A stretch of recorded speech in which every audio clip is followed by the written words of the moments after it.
à tous, j'espère que vous allez bien. On se retrouve aujourd'hui pour une vidéo sur Jazz qui pousse un coup de gueule après la circoncision de son fils. La semaine dernière, Caden a été opéré et s'est fait circoncire. Jazz a d'ailleurs partagé avec fierté ce moment sur Instagram, ce qui lui a valu les critiques des internautes qui trouvaient ce moment trop intime pour être étalé comme ça sur les réseaux. Mais dans la foulée, Jazz a posté un message dans sa story dans lequel elle faisait part de sa déception. La jeune femme explique qu'elle visait ici certains de ses amis. Apparemment, ils ont été très peu à lui envoyer un message par rapport à la circoncision de Caden, qui était pour elle un moment hyper important. N'hésitez pas à vous abonner à la chaîne si ce n'est pas déjà fait, et à liker et commenter cette vidéo pour me soutenir. Merci beaucoup, et à très vite pour une nouvelle vidéo. Caden a fait sa circoncision. Ce n'est pas une pub. Un grand merci au docteur Louis Surge, qui était incroyable avec nous et qui a fait un boulot exemplaire. Je recommande vraiment ce chirurgien. Mon cœur de maman était apaisé. La bonne nouvelle du jour. Ça y est, tonton Mimine, ton neveu c'est un vrai petit muslim. J'adore me réveiller chaque matin et avoir de moins en moins d'amis. Enfin, de faux amis je dirais. Mes petits conseils les gars, faites comme eux et continuez de faire semblant d'être amis, ça peut toujours servir. Génération d'opportunistes et d'hypocrisie. Mais malheureusement, on vit en 2023 alors il faut avancer avec son temps. J'espère que vous allez bien. Bon, je vous les avais promis une petite story hier par rapport à la circoncision de Caden pour répondre un peu à vos questions. Parce que j'ai énormément de messages de mamans qui doivent le faire pour leur loulou et qui ont hyper peur. D'autres personnes qui se disent attends, il est un peu grand et tout, est-ce que c'est pas chaud et tout ça. Donc, pour vous dire, moi j'étais hyper stressée aussi. Mais en fait, ce n'est pas que. En fait, en réalité, ça fait très longtemps que je voulais faire la circoncision de Caden et j'ai jamais eu le courage. Je suis honnête avec vous. J'avais pas le courage, j'avais trop peur en fait. Je sais pas pourquoi, j'avais peur qu'on anesthésie mon fils, etc., etc. Surtout que moi, l'hôpital avec Caden, ça me rappelle que des mauvais souvenirs. Donc, hyper bien. Mais je vous avais dit il y a quelques temps qu'il avait. Pas une malformation, mais un truc qui allait pas trop. Il avait en gros une testicule qui était plus haute que l'autre, etc. Et que du coup, il fallait opérer pour la redescendre. D'ailleurs, ça peut aider tout le monde. Alors il y en a plein qui vont dire, vous savez, les nerfs arrêtent, ils vont dire, son intimité, bon, son intimité. Moi je le dis. En gros, c'est quelque chose de très courant apparemment chez les petits garçons. Donc quand ils sont bébés, vous savez, ça doit descendre. Des fois, il y en a qu'une qui descend sur deux. Et il y a énormément de petits garçons qui sont opérés de ça. Et moi, je m'en suis rendu compte l'année dernière, mais en fait, il l'a depuis qu'il est né, quoi. Et donc, du coup, je vous invite à faire attention à ça. Et si c'est le cas, c'est une petite incision. Où ils la font descendre, une petite incision, ils referment pour la maintenir. Donc c'est hyper simple. Donc tant qu'à faire, je me suis dit, je fais la circoncision en même temps, parce que dans tous les cas, ils vont devoir l'endormir, etc. Donc on a tout fait. Ça a été hyper rapide. Donc déjà, je l'ai fait à Lanval. Pour ceux qui m'ont posé la question, à Lanval, c'est un hôpital à Nice extraordinaire pour les enfants. Vraiment, genre, je salue leur travail à tous, les infirmières, les brancardiers, enfin tout le monde, voilà. Vraiment, les gens étaient top, hormis les agents de sécurité. Voilà, je vais vous mentir, ils sont pas. Mais sinon, à côté de ça, vraiment tout le service médical incroyable. Les médecins extraordinaires. Hier, donc je vous ai partagé le chirurgien que j'ai choisi. Donc moi, c'est Tatatine, donc Justine, qui m'a introduit à ce chirurgien. Donc chirurgien Dr Louis, incroyable. Ça a été fait en pif pas fou. Voilà. Donc trop mignon. Ils sont venus le chercher, ils l'ont descendu au bloc dans une petite voiture. Je vous mettrai une petite image après pour vous montrer.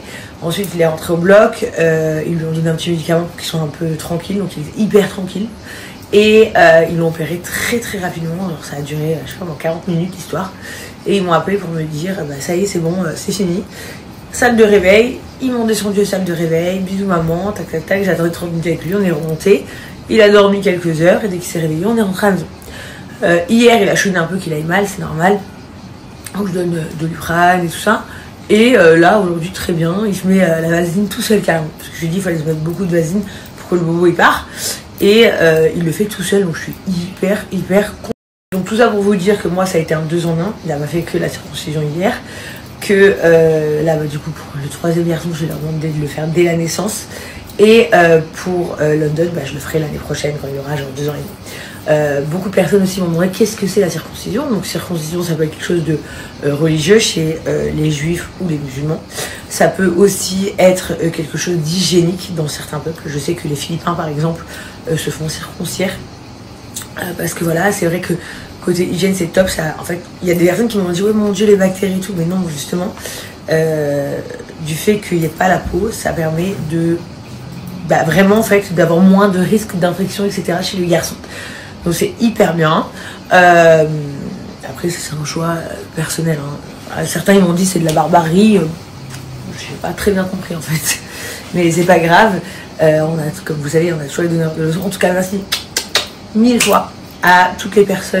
À toutes les personnes de confession musulmane, confession juive, toutes les personnes qui sont pour et qui m'ont envoyé plein de messages. Trop mignon pour Kaido. Donc voilà, tout va bien. Bonjour Monsieur Correa. Tout va bien. Et voilà, trop cool. Je suis trop contente. Et franchement, c'est un vrai petit guerrier. Sinon, autre sujet, je sais que vous détestez. Enfin, il y en a qui détestent quand je mets des petites phrases de bad mood et que je dis rien. Mais en fait, il n'y a rien à dire. C'est juste une constatation générale, pour ma part, personnellement, pour le coup, et autour de moi, que malheureusement, de plus en plus de personnes ont que des amis opportunistes et de merde ou égoïstes. C'est-à-dire qu'aujourd'hui, tes amis ne considèrent pas des choses qui sont très importantes dans ta vie, par exemple. Et en l'occurrence, je vais le dire, j'en ai rien à foutre. Moi, hier, par exemple, la circoncision de mon fils, qui était un moment hyper important pour moi, très peu, je vous dis la vérité, de mes amis ont envoyé un message pour dire Mabrouk, tout ça. Alors, ils vont toujours te sortir l'excuse. Ouais, mais tu ne dois pas avertir. Mais je vais pas t'avertir à chaque fois que je chie. C'est-à-dire que je l'ai mis sur les réseaux, tout le monde le voit. C'est-à-dire que des centaines de milliers de personnes que je ne connais pas envoient des messages gentils et de soutien. Et tes amis, calculent même pas. Voilà, donc en fait, moi, ça me désespère. Et en vrai, d'un côté, je m'en fous, parce que vas-y, c'est pas grave, tant mieux, comme j'ai dit, ça au moins on voit les choses en face. Mais d'un autre côté, ça fait de la peine parce que tu te dis, bah en fait, vraiment, les gens, c'est que quand ça les intéresse. Alors ça les concerne pas, ils en ont rien à faire. Donc voilà, c'était ma petite phrase du matin, parce qu'en fait, tout le monde met toujours des phrases visées sur Instagram, et personne n'explique jamais ce qu'il pense. Donc j'explique ce que je pense. Qu'est-ce que j'ai d'autre à vous raconter? Bah comme d'hab, hein, pas trop présente sur les réseaux, vous savez, mais ça, vous me le reprochez tous. Mais d'un autre côté, je crois que vous avez capté le délire, le mood, en fait. Le mood, il est vraiment que c'est plus trop mon mood. La vérité, genre, en fait, j'appelle ça la fausse fame, en fait. Voilà, c'est genre avoir besoin de toujours faire tmenik.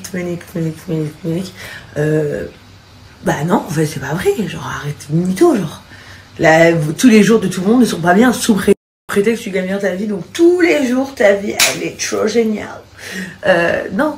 Après, la vérité aussi en parallèle, il y a plein de trucs trop géniaux, chouettes que je fais, genre des restos sympas, des activités sympas et tout que je fais, que je partage pas non plus, parce qu'en fait, je me dis, mais si je dois faire une analyse globale sur mes 7 dernières années, je dirais que j'ai passé des moments extraordinaires sur les réseaux à tout partager et tout, mais j'ai passé des moments extrêmement durs. Et à faire une balance, qu'est-ce que je referais aujourd'hui? La vérité, je referais pas. Je referais pas parce que je parle pas de mon travail, hein. Je parle pas d'être la DJ Family, ça je continuerai toujours. Je parle pas d'être jazz, ça je continuerai toujours. Je parle pas d'être sur les réseaux, ça je continuerai et tout. Je parle surtout de trop raconter son dos en fait. Trop raconter son dos ou trop faire genre tout va bien alors que non. Et en fait, la vérité, je vais vous faire rire, mais je pense que 90% des gens influenceurs, je peux pas me les redame. Je vous jure, même ceux que je connais pas, je regarde les stories, je dis oh, quelle flemme.